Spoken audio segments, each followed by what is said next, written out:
എനിക്കറിയായിരുന്നു ഇതുപോലൊരു സെറ്റപ്പ് കൂടെ ഉണ്ടാവുമെന്ന്. എടാ അങ്ങ് ലണ്ടനിൽ നല്ല സിംഗിൾ മാൾട്ട് സാധനം കിട്ടും. അല്ല നിനക്കൊക്കെ ഇവിടുത്തെ ഈ മാട്ട സാധനം പറ്റുള്ളൂ എന്ന് എനിക്കറിയാം അല്ലേ. അതായത് ഇപ്പം നിനക്ക് പ്രത്യേകിച്ച് പണിയൊന്നും ഇല്ലാത്തതുകൊണ്ട് ഞാൻ അന്ന് പറഞ്ഞ കാര്യം നിനക്കൊന്ന് ആലോചിക്കാവുന്നേ ഉള്ളൂ. ഏതാ ആലോചിക്കാൻ മേലേ? അല്ല നമുക്ക് കേക്ക് മുറിക്കാം. അവിടെ നീ ഉണ്ടി പോരുന്നു. നീ ഒറ്റ ഒരുത്തനാ ഈ അടുക്കമ്മ കൊടുത്ത് പിന്നെ ഇങ്ങനെ വഷളാക്കുന്നത്. അത് ശരി. എൻ്റെ പെണ്ണുമുള്ളും കാണി യു കെയിലായിരുന്നു ഞാൻ എന്നേ പോയേനെ. അതാ എൻ്റെ പെണ്ണുമുള്ള യു കെക്ക് പോവാത്ത. എടാ അവിടെ എല്ലാവരും കുടുംബമായിട്ട് ജീവിക്കുമ്പം അവൾക്കും ആഗ്രഹം കാണിയല്ലേ. അവളുടെ അപ്പൻ്റെ ചികിത്സയും ഈ വീടിനടുത്ത് ലോണും ഇല്ലായിരുന്നെങ്കിൽ അവിടെ എന്നെങ്കിൽ പോകുന്നതന്നെ. അച്ഛൻ ഞാനും ഇത് കുറെ കഷ്ടപ്പെട്ട് നേടിയ പണിയാണ്. അതുകൊണ്ട് ഞാനിവിടെ നിന്നാലേ നമുക്ക് സെറ്റിൽ ചെയ്യാൻ പറ്റും. എടാ അത് ഈ മാത്യൂസും അരുണിമയ്ക്കയില്ല. ഞാൻ നീ ഇനി ഒന്നും ഇങ്ങോട്ട് പറയണ്ട. ഞാൻ പറയുന്നത് അങ്ങോട്ട് കേട്ടാച്ചാ മതി.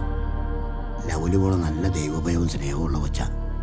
നീ അവളെ ഈ കുഞ്ഞിനെ ഇനി വിഷമിപ്പിക്കരുത്.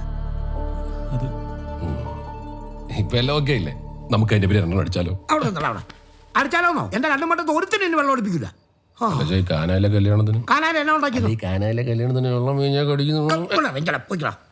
പോടാ രണ്ടുപേരും പോടാ. കാനായിലേ